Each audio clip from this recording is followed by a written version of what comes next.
New Supreme Court rulings today affecting businesses owned by Catholics who are opposed to all forms of contraception. As Israel mourns 3 murdered teens, the Israeli military goes after a militant group they blame. The president's vowed to push immigration reform on his own. We look at this thorny issue from a Catholic perspective. Pope Francis on vacation? Not quite. He's meeting with his closest advisors in the Vatican. We take you there tonight. Those stories and more just ahead on EWTN News Nightly for Tuesday, July 1st, 2014.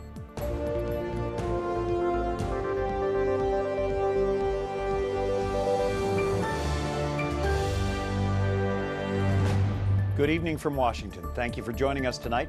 I'm Brian Patrick. Looking at your news now, the Supreme Court today leaves in place lower court rulings in favor of businesses that object to covering all methods of contraception. Today's orders apply to companies owned by Catholics who oppose all contraception, not just abortifacients. Their cases were awaiting action pending resolution of the Hobby Lobby case, which of course came yesterday.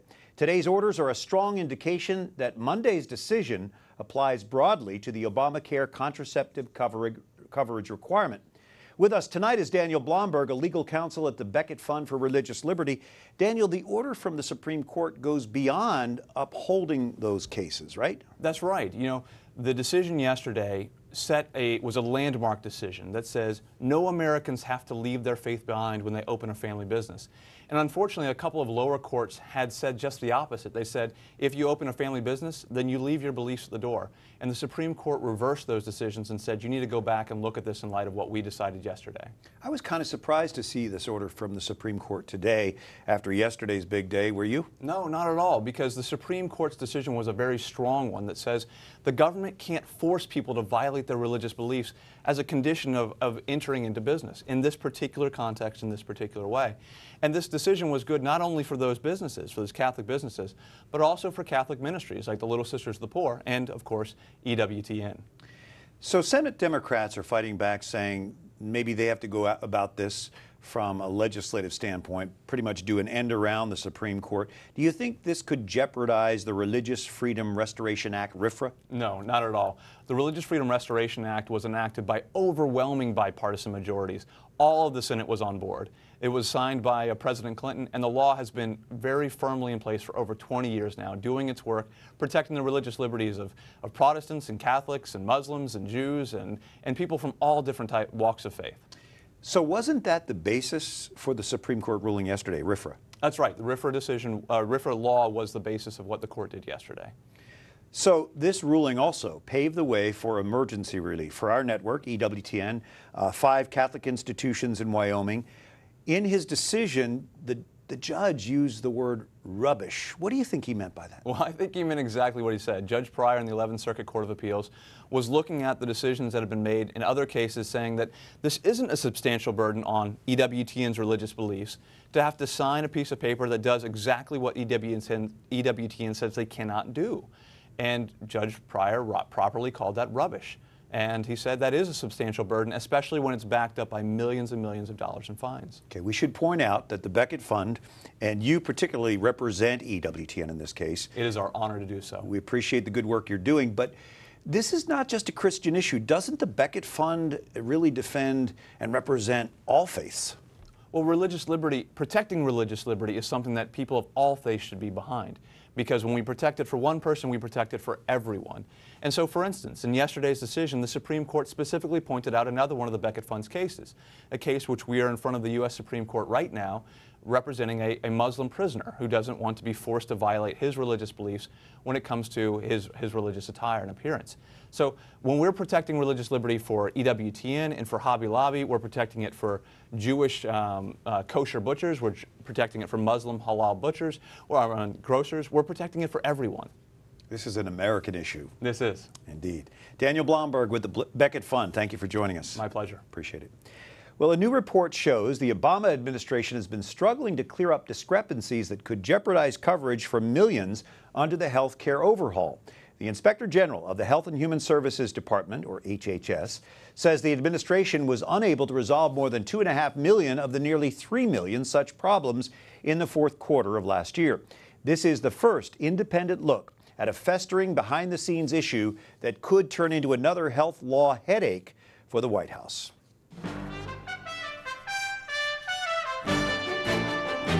Now, some of the other stories our EWTN News Nightly team has been covering in today's world.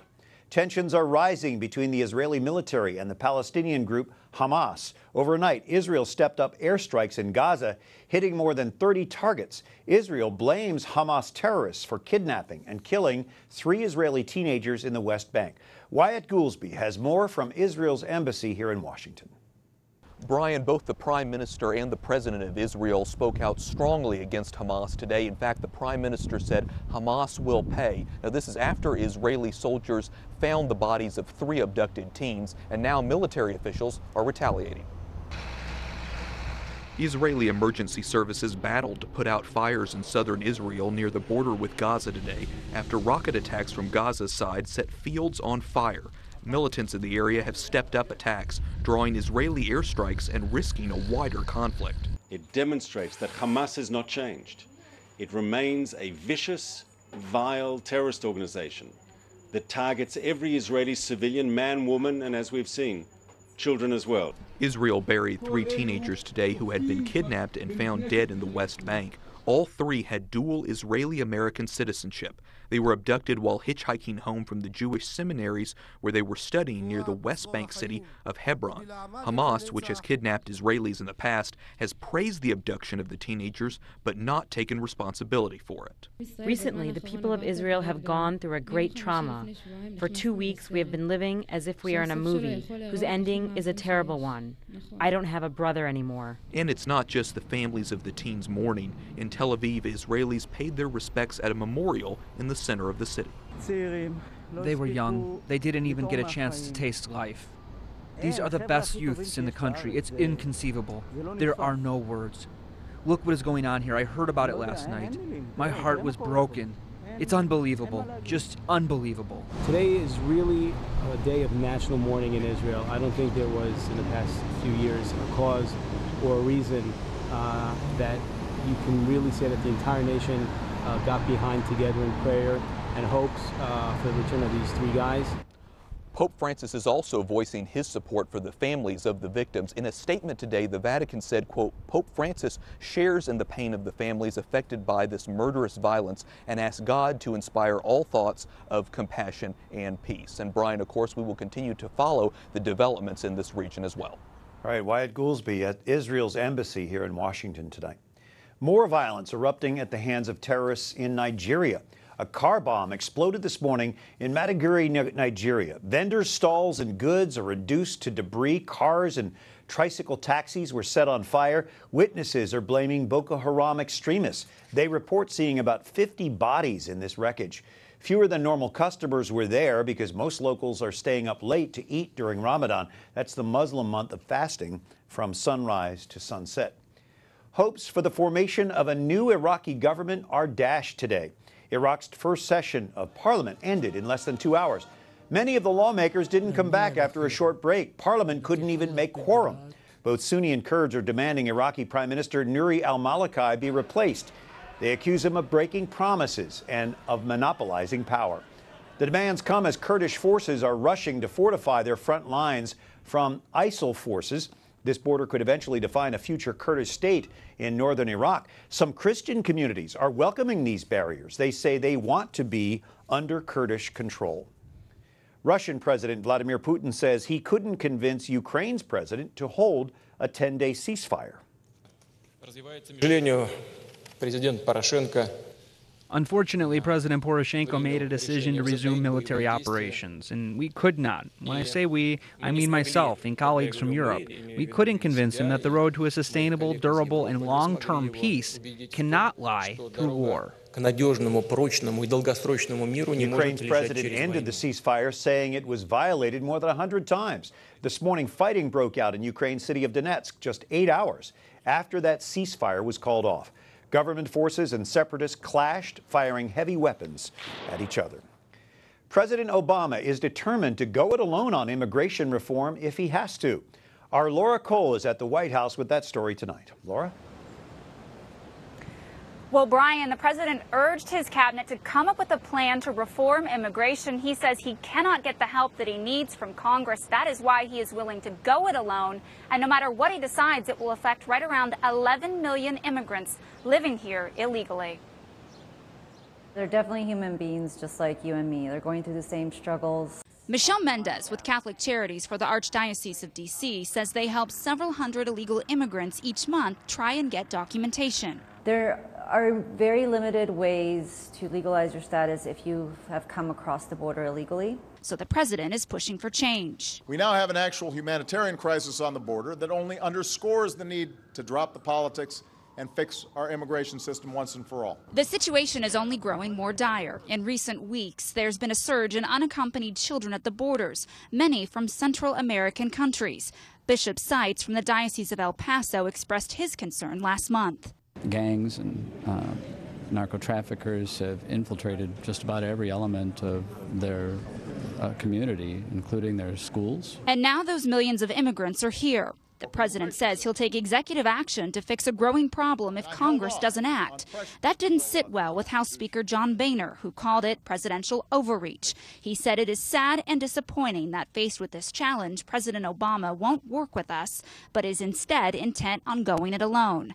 But at Catholic Charities, the focus is less on politics and more on the human person. Sympathy and empathy, compassion.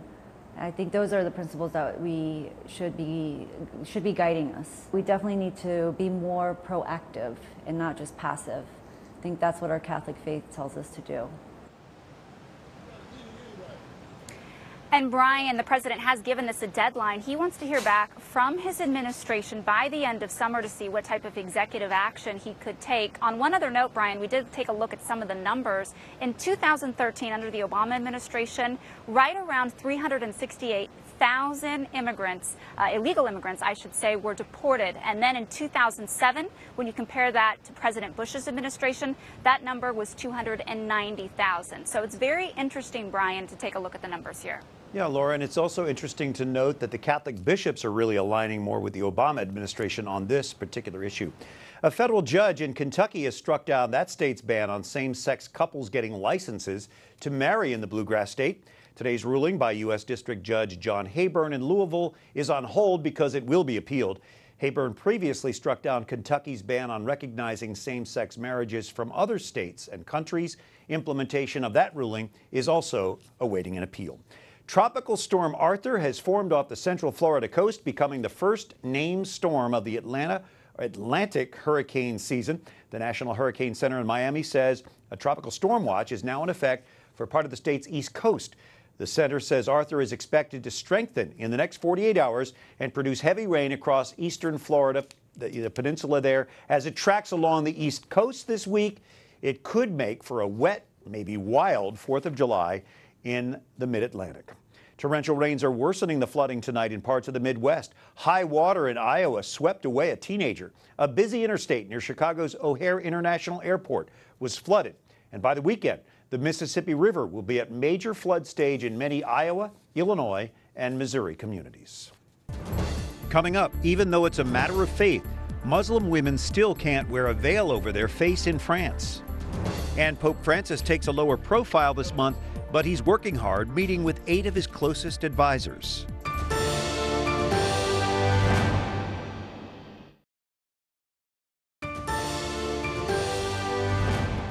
Thanks for joining us on this Tuesday evening on EWTN News Nightly. I'm Brian Patrick. Muslim women are not allowed to wear veils covering their face on the streets in France. Today, a human rights court weighs in. Our Jason Calvi has this very interesting story for us tonight. Very interesting. It's the European Court of Human Rights, Brian, that's upholding a French law. It's a defeat for Muslim women who choose to wear a veil over their face out of a sense of modesty. France has the largest Muslim population in Western Europe, estimated at 5 million. French women can wear the hijab, which covers the hair. It's the most common veil you'll see in the United States. But a 2010 French law bans hiding the face in many public places, including the street. That means French Muslim women can't wear this garment, which covers their face. A legal team represents a 24-year-old Muslim woman known only by her initials SAS. She fought the French law, taking her appeal to the European Court of Human Rights. The woman says she covers her face as a symbol of her faith, her culture, her convictions. She says no one forced her to do it. In Strasbourg today, by a 15-2 vote, that there hasn't been a violation of Article 8 of the Convention. the court says the law doesn't go against the European Convention on Human Rights. Those who cover their faces in France face fines up to 150 euros, that's $205 US, and can be forced to attend citizenship class. Now, those who oppose the ban say it targets Muslims and excludes them from French society. The French government, on the other hand, says the face veil is a danger to public safety and at odds with French ideals of liberty, equality, fraternity. And Brian, they also say the veil erodes the equality between men and women. But it's interesting, if you ask the woman who sued, she says wearing the face veil really is about women's freedom. Well, they don't veil their face. I can't help but think of Catholic nuns in a habit when I see that. Yeah, and this law only applies really to covering the whole face. But there are, interesting enough, a couple exemptions. One is for sports, if you wear something covering your face for sports, and also if you wear a mask during a celebration like Carnival, for example. Fascinating story. Thank you, Jason. Well, now on to Rome, where Pope Francis is trying to root out corruption in the Vatican. The Vatican financial watchdog has signed an agreement with its U.S. counterpart to share information. That is the Office of the Comptroller of the Currency. It's an independent body in the U.S. Treasury Department responsible for regulating and supervising domestic and foreign banks. It's the Vatican's latest effort to build international cooperation and prevent scandals that have plagued its bank in the past. René Brulhart is the Swiss-born director of that Vatican financial authority known as AIF. Pope Francis is keeping a lower profile this month, but that doesn't mean he's slowing down. He's meeting this week with his closest advisors, a panel of 8 cardinals. They're tackling several important issues. EWTN News Nightly's Alan Holdren has more now from Rome. Alan?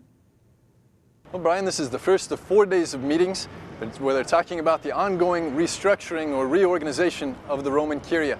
Now, this time around, they have 3 things in particular they're going to be talking about. One is a look at the efficiency of the communications apparatus within the Vatican. They're also going to be talking about the financial entities within the Vatican. How can they best look to each other and what's their interplay? Then number 3, they're going to be talking about whether or not to merge different departments to best care for the pastoral care for the church in the world. All of these things are rather complex. The Pope said in a recent interview with the Roman newspaper Il Messaggero that it's not easy, but they're looking for the best solutions to meet the needs of the people. Yeah, so the Pope and the Cardinals working hard. This Pope rarely slows down, Alan, but during this month of July, isn't he planning to back off his busy schedule at least a little bit? That's right. He's not going to be having any general audiences. He's not going to be having the morning mass with visitors. He's going to be spending a rather private month here in these closed doors meetings to begin with, but he's also going this Saturday to a local Italian region just to pay a visit and to say hello. It's all part of his summer vacation, which in Argentina he would spend reading, studying, and praying. You might say that actually today will be a little day of celebration for him. Argentina is playing Switzerland in the World Cup, right?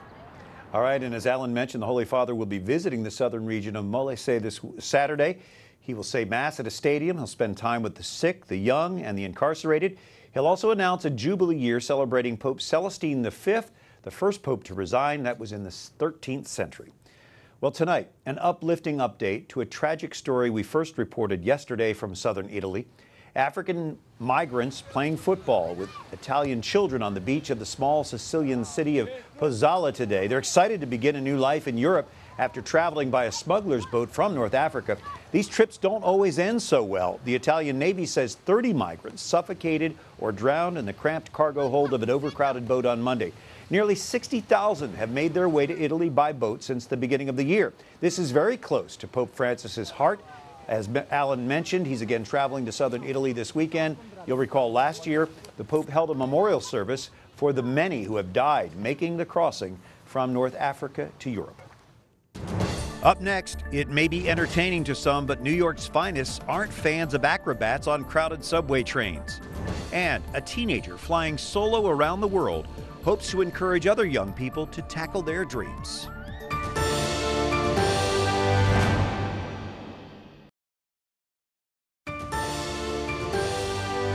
On Tuesday, July 1st, thanks for joining us for EWTN News Nightly. I'm Brian Patrick. It's been 10 years now since the Vatican gained full membership rights in the United Nations. That does not include a vote, though. Before 2004, the Vatican had permanent observer status at the UN, a status it held for 40 years. The founder and CEO of World Youth Alliance, Anna Halpine, joins us now by satellite from New York. Anna, your group, the World Youth Alliance, works with the Holy See mission. Give us the latest news on the appointment of a nuncio today. Well, we were really delighted to learn that a new nuncio was appointed earlier today. He's currently the nuncio to Haiti. He's originally Filipino, and we're just looking forward to giving him a very warm welcome to New York and look forward to his arrival shortly. In your work with the Holy See mission, why do you think it's important that the Holy See has this presence in the United Nations? The Holy See has a very unique presence, as you know, but they're known as some of the best diplomats in the world. And I think one reason for that is that all they have to offer is the strength of their arguments and the witness of their work. They are very well received all over the world, even from delegations who disagree with their positions. They recognize the authenticity of the work of the Holy See, both in terms of the diplomatic area and in terms of all of the work its missionaries and affiliates do on the ground. I think bringing this mission to the UN is very important because the Holy See stands as a continuous voice that is always focused on the defense of the human person. They don't have other state or military or financial interests and obligations. They're simply there to remind us all that the most important part of diplomacy, the most important part of these negotiations is to protect and affirm the dignity of each human person. And that is very much along the line of the work of the World Youth Alliance, promoting the dignity of the person, affirming life. These are not always popular topics with the United Nations or with society. How is your group received there in the UN? Well, we try to always focus on the dignity of the person as our starting point and to show that to whoever we're speaking to. And this has really opened a lot of doors to us over the last 15 years. We find that even sometimes delegations are not willing to listen to our position, but they recognize that we have a responsibility and a right to be there, and we try to respect that and to work in an appropriate way. It's true that it's not always easy to present these ideas, but we take that burden on ourselves. We try to make sure that we're more prepared, that we go in knowing the science and the evidence that supports our arguments, and that we do the best we can to present the most winning arguments possible. And finally, tell us a little bit about your recent trip to Mexico. Why were you there? I was in Mexico this past week to meet with a number of governments, individuals, and NGOs to talk to them about the projects that we're developing right now. We have a women's health project that really is rooted in the science and understanding of a woman's body, trying to provide better health outcomes for women and families. And we had the great opportunity to present this to the government, who received it very well. So we're excited to continue those negotiations and conversations and see if we can find a way to collaborate so that we can better support the women of their country. We also have an educational curriculum we've developed, which focuses on teaching the dignity of the person at a young age. And we met in particular with people who are working with street children and some of the most abandoned children. They were excited to have this. They see the need to present these ideas to these kids and to try to give them what they need to know who they are and from there make better and stronger decisions in their lives. All right. Well, so it was a real privilege to be there. And thanks for sharing that experience with us. From New York, Anna Halpine, founder and CEO of World Youth Alliance. Thanks for being with us tonight. Thank you very much. And underground acrobats who flip and somersault in crowded New York City subways are drawing a new audience, police officers. Our Catherine Zeltner reports the NYPD is cracking down on what it calls quality of life crimes on the country's busiest transit system. Sidewalk performances in New York City can draw quite a crowd, but the real show is down below on the country's busiest transit system. Dancers flip, spin, and climb around crowded subway cars, performing for a captive audience to earn money. Now, the NYPD is getting in on the act, cracking down on the so-called subway acrobats. And that behavior is not appropriate on a subway car, that it's very dangerous both to the acrobats themselves as well as to the riding public. More than 200 people have been arrested so far this year for crimes related to subway acrobatics. Compare that to fewer than 40 arrests this time last year. I'm afraid because I don't want to be arrested. It's just nonsense. Andrew Saunders and his friends say it's all about putting on a show and growing as performers. I genuinely like to entertain, and I like putting smiles on people's faces. Saunders blames inexperienced dancers for ruining it for the rest of them. We don't have any outlets to perform anymore. We can't even dance outside unless we have a permit. The reviews are mixed, but some riders believe the performers shouldn't be arrested. I don't see why it's such a crime. I mean, there are certainly more heinous crimes in this city to worry about than this. And it's been going on, as I say, practically all my life that I've been in Manhattan. The NYPD believes that by focusing on quality of life infractions, like subway acrobats, they can stop more serious crimes in their tracks. Catherine Zeltner, EWTN News 90. While not as physical as New York's subway acrobats, some commuters in Australia are discovering their hidden talents. Passengers on a train line northwest of Melbourne are making an art of their daily commute. Artist Julie Andrews is encouraging the passengers to draw during their journey. As part of a new project called Transit, Andrews has been asking complete strangers to start sketching. When I started studying in Melbourne and taking the train, I'd be drawing and people would be watching, and we'd always end up having conversations. Well, when I'm on trains, I'm normally looking at everyone's bags and suitcases and wondering where they're going and what they're doing. It's like looking inside of people and seeing a different life. You see a secret life of people when you look at their drawings. Andrew says the project is forming a bond between these passengers. I believe that. Commuters have been willing to hand over their art. She is creating several exhibitions with that artwork. At age 19, an MIT student from South Dakota is on his way to becoming the youngest solo pilot to fly around the world. Lee Guthmiller touched down in Manila this week, the latest stop in his month-long mission. He's aiming to set a new Guinness World Record. He says he hopes to inspire other young people to follow their dreams. You have some big idea, just go out, break it down, figure out how to do it, and you can go do it. Guthmiller's Limitless Horizons charitable mission aims to provide support for expanding participation in computer science education by making it available in more schools. From the Philippines, he flies on to Australia, American Samoa, Hawaii, and then finally back to San Diego. Well, we mentioned the Argentina and Swiss World Cup match is bringing some friendly competition to the Vatican. That rivalry was at a fever pitch in Brazil today.